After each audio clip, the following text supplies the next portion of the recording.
গাজায় এক নতুন অধ্যায়, যুদ্ধবিরতির আনন্দে মুখরিত নুসেইরাত সহ পুরো উপত্যকা। মিষ্টি বিতরণ করে ফিলিস্তিনিরা উদযাপন করছে বহু প্রতীক্ষিত শান্তির খবর। অবশেষে হামাস ও ইসরায়েল যুদ্ধবিরতি চুক্তিতে রাজি হয়েছে।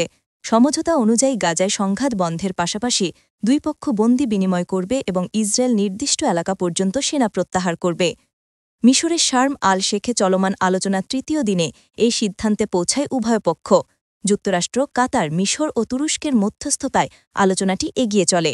মার্কিন প্রেসিডেন্ট ডোনাল্ড ট্রাম্প সামাজিক যোগাযোগ মাধ্যমে এই খবর প্রকাশ করে বলেন, আমাদের শান্তি পরিকল্পনার প্রথম ধাপে ইসরায়েল ও হামাস দুই পক্ষই সই করেছে। খুব শীঘ্রই সব জিম্মিকে মুক্তি দেয়া হবে, আর ইসরায়েল সেনা প্রত্যাহার শুরু করবে। এটি চিরস্থায়ী শান্তির পথে প্রথম ধাপ।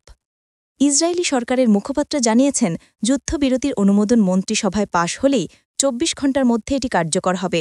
হামাসও নিশ্চিত করেছে, এই চুক্তি গাজায় চলমান সংঘাতের অবসান ঘটাবে, উপত্যকায় ত্রাণ প্রবেশ ও বন্দি বিনিময় পথ উন্মুক্ত করবে। হামাসের আলোচনা দলের প্রধান খালিল আল হায়া বলেন, মধ্যস্থতাকারীরা নিশ্চয়তা দিয়েছে যে যুদ্ধ পুরোপুরি শেষ হয়েছে। ২০২৩ সালের ৭ অক্টোবর থেকে গাজায় টানা ধ্বংসযজ্ঞ চালিয়ে যাচ্ছে ইসরায়েল।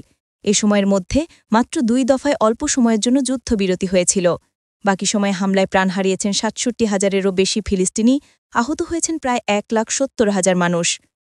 ট্রাম্প ঘোষিত ২০ ধাপ শান্তি পরিকল্পনায় রয়েছে যুদ্ধবিরতি, জিম্মি মুক্তি, ইসরায়েলি সেনা প্রত্যাহার এবং সংঘাত পরবর্তী গাজা পরিচালনায় অন্তর্বর্তী সরকার গঠন। হামাস এসবের বেশিরভাগ ধাপেই সম্মতি দিলেও কিছু বিষয়ে আপত্তি জানায়, যা নিয়েই মিশরে ৩ দিন ধরে আলোচনা চলছিল। হোয়াইট হাউসের তথ্যমতে, ইসরায়েলি মন্ত্রিসভায় চুক্তি অনুমোদনের পর ২৪ ঘণ্টার মধ্যে সেনা প্রত্যাহার শুরু হতে পারে এবং ৭২ ঘণ্টার মধ্যে মুক্তি পাবে বাকি জিম্মিরা। বর্তমানে গাজায় জীবিত জিম্মি রয়েছেন ২০ জন, নিহত হয়েছেন অন্তত ২৬ জন। চুক্তি বাস্তবায়িত হলে ইসরায়েলি কারাগার থেকে মুক্তি পাবে ১,৯৫০ ফিলিস্তিনি বন্দী, যাদের মধ্যে রয়েছেন মৃত্যুদণ্ডপ্রাপ্ত ২৫০ জনও।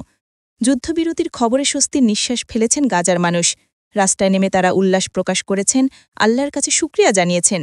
খান ইউনিসের বাসিন্দা আবুল মাজেদ বলেন, রক্তপাত বন্ধের এই মুহূর্তে পুরো উপত্যকা খুশি, খুশি আরবের প্রতিটি মানুষ, খুশি পুরো বিশ্ব।